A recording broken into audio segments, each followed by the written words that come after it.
Now, the BBC Two programme that specialises in encouraging us to leave our daily troubles at home and hit the road with the travel show.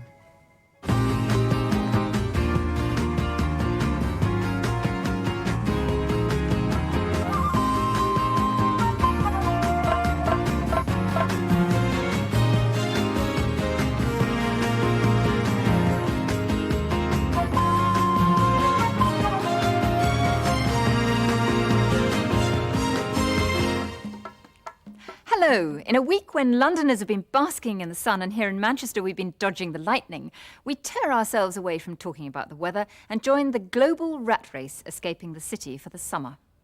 Alison Goldie follows the fashionable from New York to the beaches of Long Island. Paddy Haycox treks off to Asturias, the cool, calm part of Spain that is Madrid's secret retreat.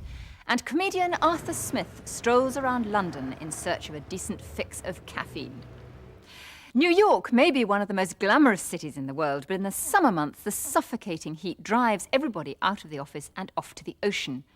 Alison Goldie followed their example. She flew into New York and then headed east to the Hamptons on Long Island. From there, back through New York, she went south to the gambling capital of Atlantic City and on to Ocean Grove, a nearby Methodist town. But first, she hit the Friday night rush hour.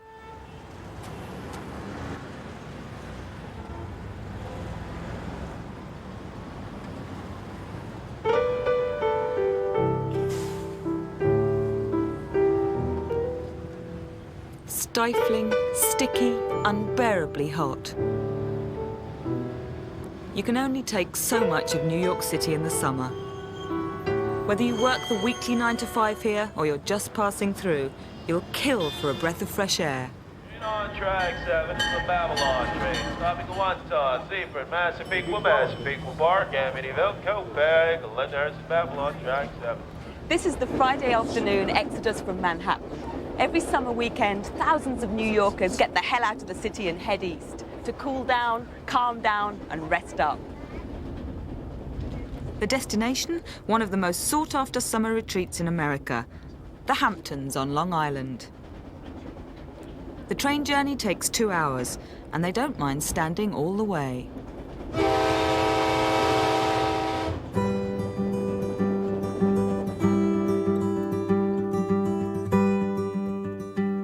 Official Long Island BA Beach Report. Our weather for today, hazy, sunny skies and 86 degrees right now. Out of today's sunscreen protection recommendation, use a Formula 8 out there.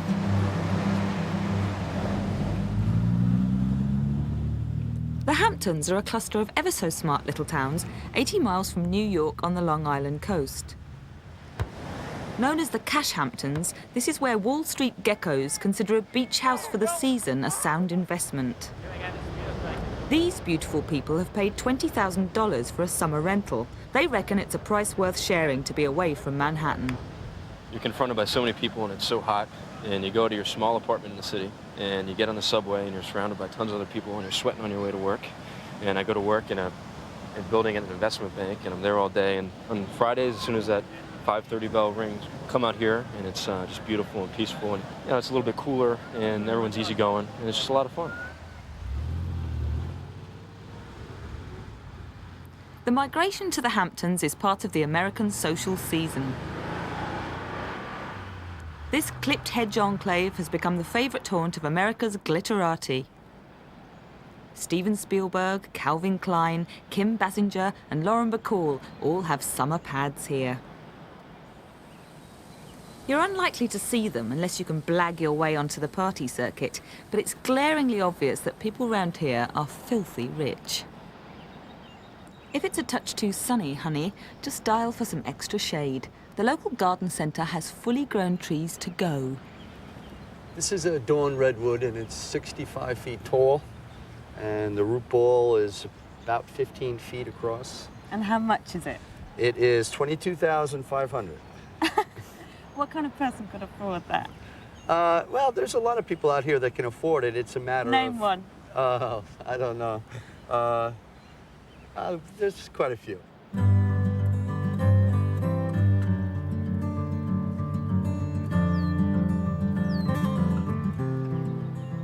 The Hamptons may be a tad exclusive, but you can slum it in a bed and breakfast like I did from around $90 a room.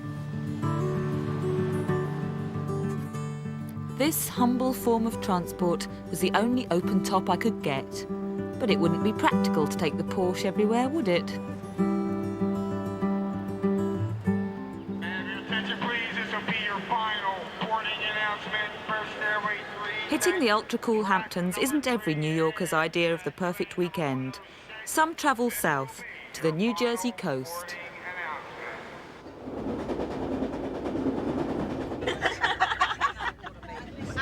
If you're looking for quiet sophistication on this trip, forget it. These Golden Girls are on their way to Atlantic City. Yeah, I like blackjack. I'll teach you how to play blackjack. Oh, that would be good. I'll show you how to lose your money. What happens to the husbands and the boyfriends? They're home or they're dead.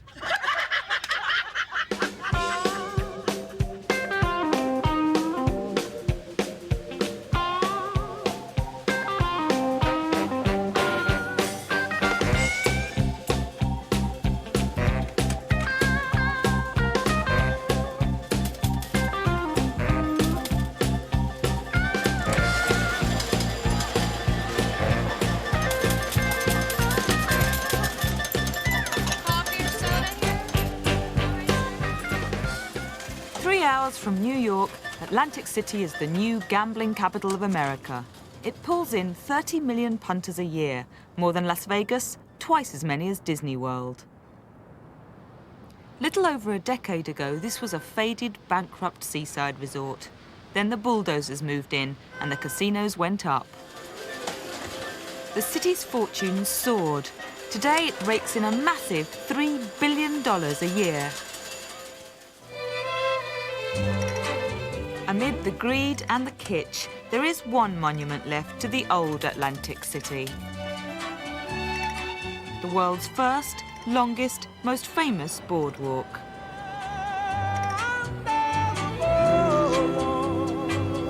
Down by the sea, yeah. On a blanket with my baby, that's where I'll be. Outrageous, obscene, obsessed with the fast buck. Atlantic City should be everything you hate about America. But this decadent town does win you round. Strutting the legendary boardwalk gives you the ultimate slice of East Coast Americana. But if the shameless vulgarity of this place gets too much, salvation lies just an hour away up the New Jersey shore.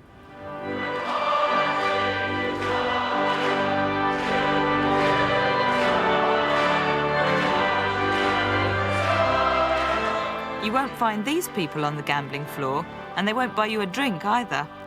Ocean Grove, founded by the Methodists in 1869, is a dry town. You remember the story Lazarus had died among the very best friends of Jesus. When he arrived, they fussed at him. The original settlers literally pitched camp here, and today's Ocean Grovers still spend summers under canvas in tents passed down through the generations. Here. Really? It's Eden and the Haya. So do people stay in these for a long time? I mean, do they... Anna Nichols first came here with her mother in the 1920s. And this is my tent. So if you'd like to see mine, come on in. I'd love to. Why don't you take a seat? Oh, thank you. It's lovely. Oh, it's a bit cooler in here, isn't it? Yes. We figured that picture was taken in about 1892, and she brought me here, and her mother brought her here, and so we've had a long history.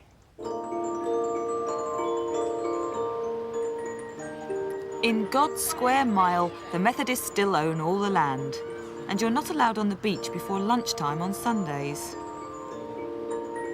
With its Victorian buildings and Victorian morals, this time-warped town is almost too calm for comfort. For New Yorkers, a break from those big city blues is never far away. Tagging along with them may not be your first thought when you fly into JFK or Newark, but taking the train out of Manhattan sure tells you more about America than staying in the city ever could. Counting the cars on the New Jersey Turnpike, they've all come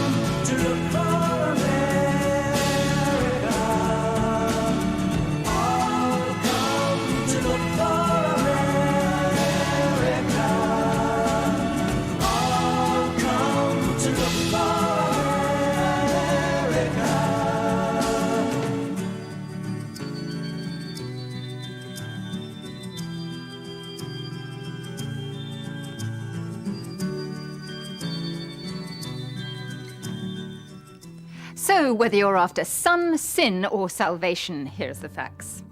The train to the Hamptons costs £13 return from Penn Station. Motel rooms are from £60, and bike hire is about £13 a day if you fancy a pedal. The train to Atlantic City is £30 return. Pick up Hoot for a free guide to what's on all over town. Tickets for big shows start at £13, and Liza Minnelli, Frank Sinatra and Tammy Wynette are all playing in the next few months. Best time for the boardwalk is early morning. A tram ride all the way along is about £1.30, and toy slot machines are about £10 if you want to bring some American kitsch home with you. Not all city escapees are after the ocean. When the temperature in Madrid soars into the 80s, the Madrileños head for the hills. Paddy followed them to the Spanish region of Asturias on the north coast. From Cudillero, he took the coast road east, then headed south into the Picos de Europa mountains and back to the Asturian capital Oviedo, home to 400 bars. We join him in Cudillero on Fiesta Day.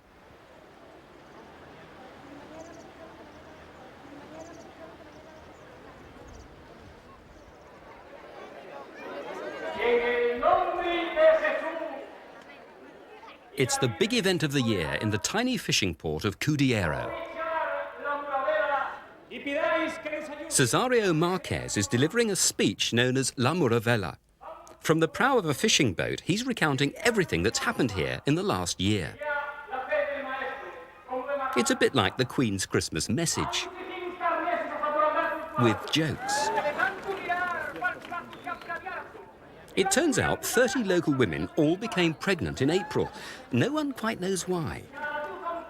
And the best news, the town has 2 new TV channels. It means more soap operas to watch.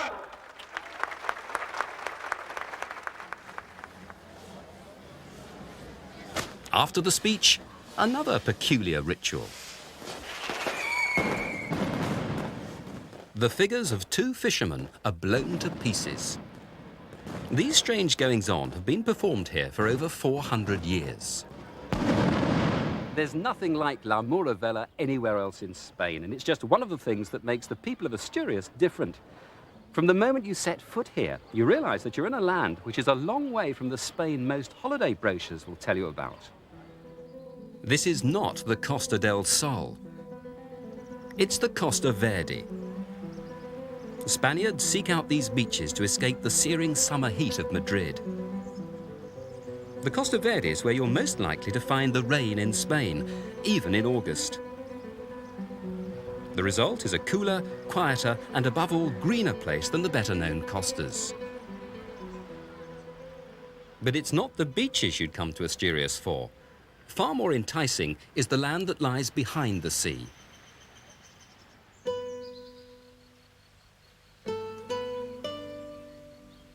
Asturias is the one place in Spain the Moors never conquered. Its people are rugged and fiercely independent. In the 1930s, they held out longest against Franco in the Civil War.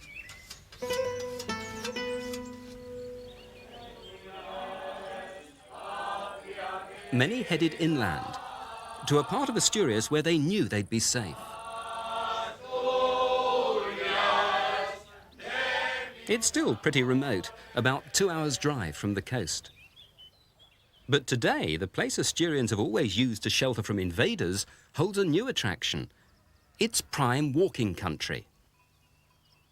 These are the Picos de Europa, Asturias' most spectacular mountains. They've been described as the Alps in miniature, but there is a difference. Here in the Picos, you're more likely to find shepherds than ski lifts.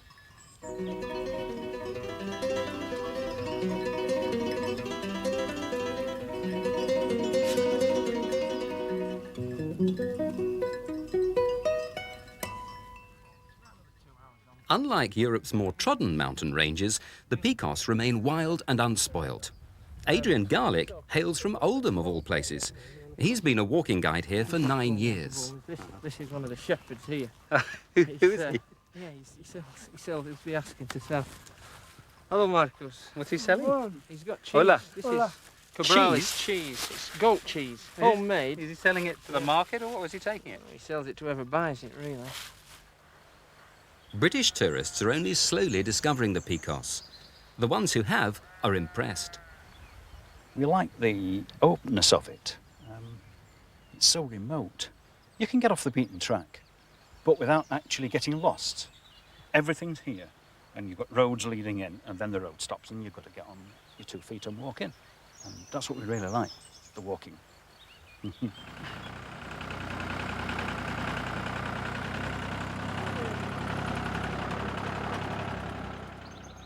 There are hotels in the Picos, but you're as likely to find a house to rent in a sleepy mountain village.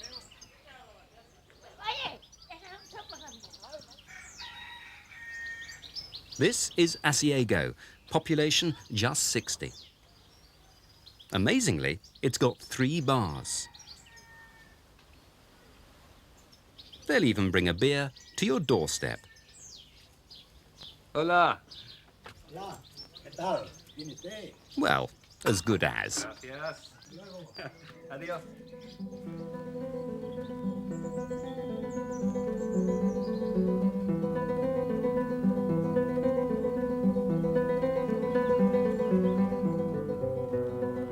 The capital of Asturias, Oviedo. This old city is a pleasant surprise on your way back from the Picos. And if 3 bars in a tiny mountain village weren't enough to quench your thirst, Oviedo has a staggering 400. The favourite tipple here, cider. Salud. I felt in need of a drinking companion to tell me more about this very odd cider pouring ritual. Marina Mateos, writer and TV presenter, seemed to be just the sort of expert I was looking for. Oh, yes, I love cider. Everybody loves cider here. I was doing so well till I had that 3rd bottle. Now, why do I pour it from such a height?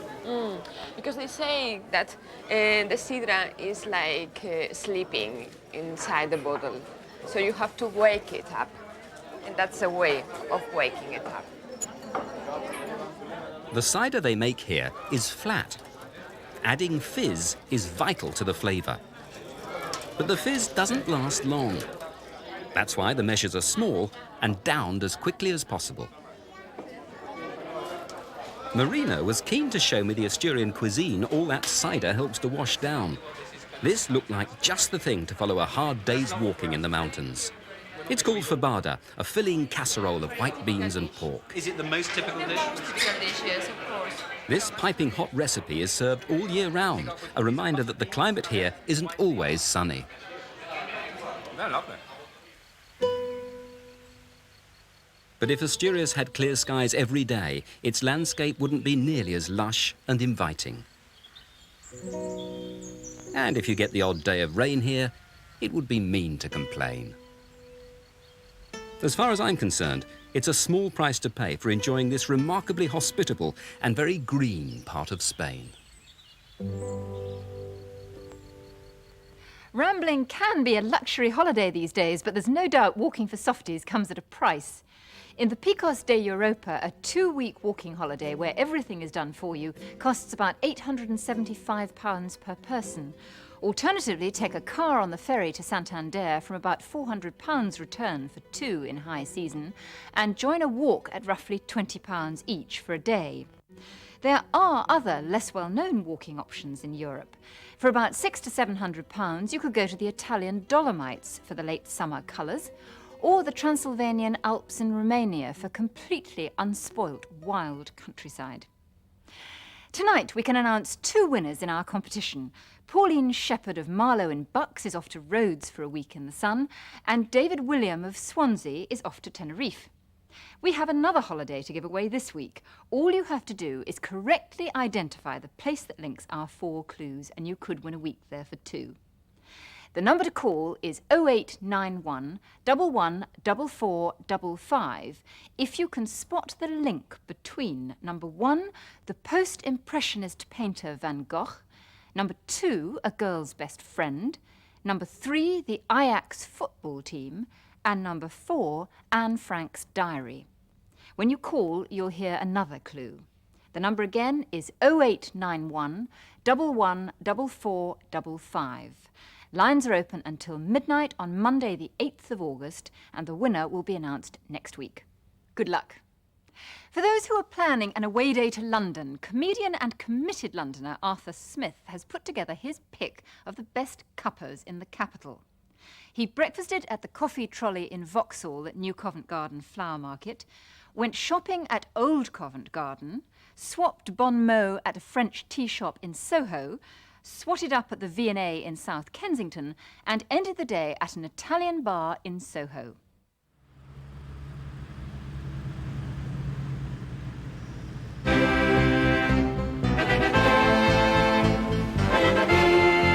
London. Shopping, tourism, tourism, shopping, touring, shopism.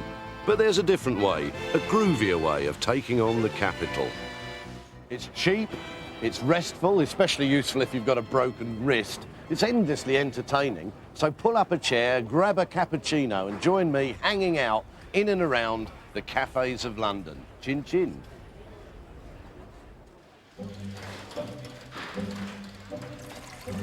First stop, one of the earliest cups of coffee in town. And what gorgeous location have I chosen? A soulless warehouse in Vauxhall. Why? Because of my love of the arcane art of flower arranging. So this is the place to be, New Covent Garden, the largest flower market in the country.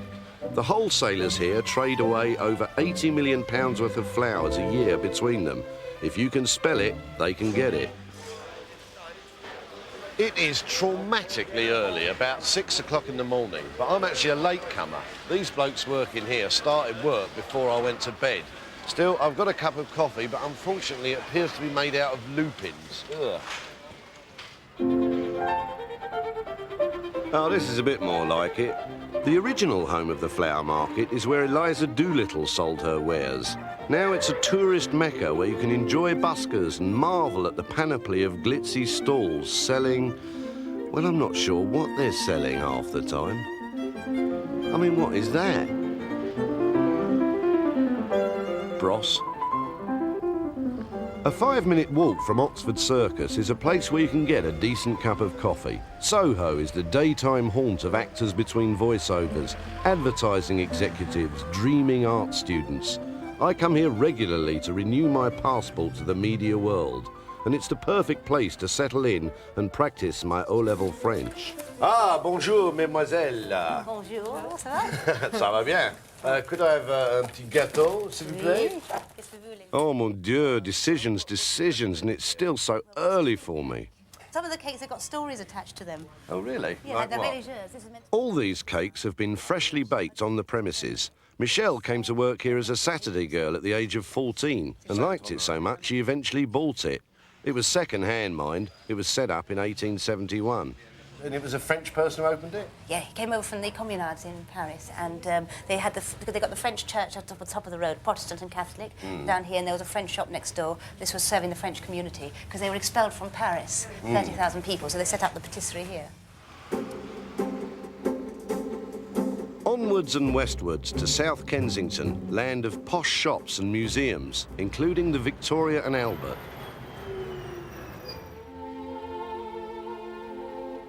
The V&A has 7 miles of galleries containing a massive collection of decorative arts, everything from ancient ceramics to chubby cherubs. These are plaster casts, and I know how it feels. The sculptures here aren't the real thing at all, but replicas made in the 19th century for art students to draw from. That's Michelangelo's David, fantastic chest, daft haircut. After all that heavy sculpture, time for a light lunch. The main cafe at the V&A is inside the museum, but you can sit outside here and eat al fresco with the frescoes. And for no extra charge, a man with a waistcoat plays classical guitar for you.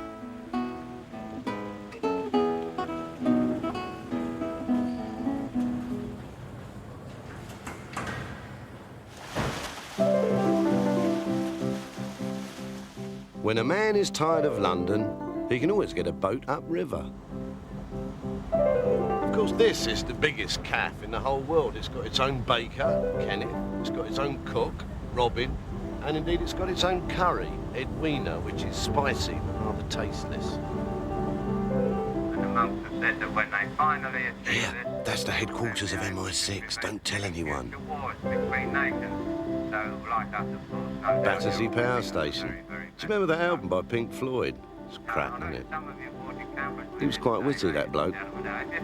And Chelsea Harbour, home to the stars. You probably aren't aware it was once known as Fulham Gasworks.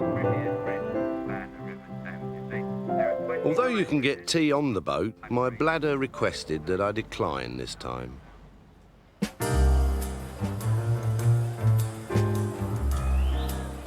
The places I've been today all have their own appeal, but for me, this is where I'm happiest. Back to Soho. The Bar Italia is the natural haunt of the creatures of the night. It's an ideal place to watch a wonderful procession of the wired up and the whacked out, all in search of a shot of caffeine, and what caffeine it is. This is supposed to be the best cappuccino in London. Yeah, but it's not the best cappuccino in Italy, just let's say it is. I don't want Well, what do Italians know? They lost on penalties. It's midnight, the witching hour. I think it's time for the ultimate cafe experience. A cup of cocoa in bed.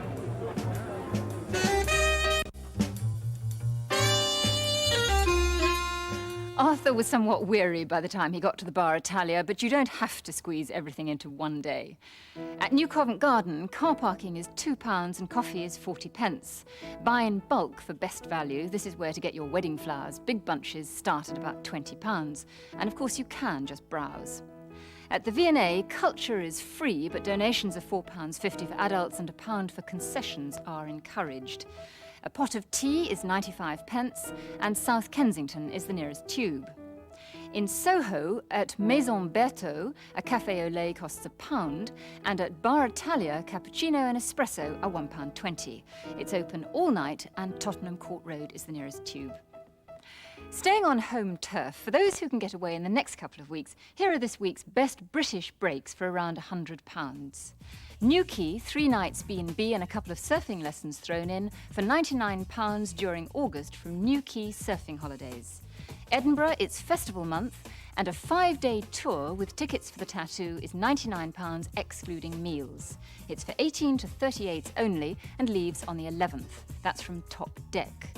And you can live it up at Kinfauns Castle in Scotland. 4 nights, full board, costs £100 from Countrywide. Well, that's it for this week. For more information about the places featured tonight, send a large self-addressed envelope with a first-class stamp to The Travel Show Essential Guide, P.O. Box 191, Stockport, SK2 6PN, and we'll pop a free guide in the post for you. Next week, Alison Goldie gets married in Morocco, and Paddy Haycox goes from the golden bays of Jamaica to the Blue Mountains to find its new gold, coffee. Till then, good night.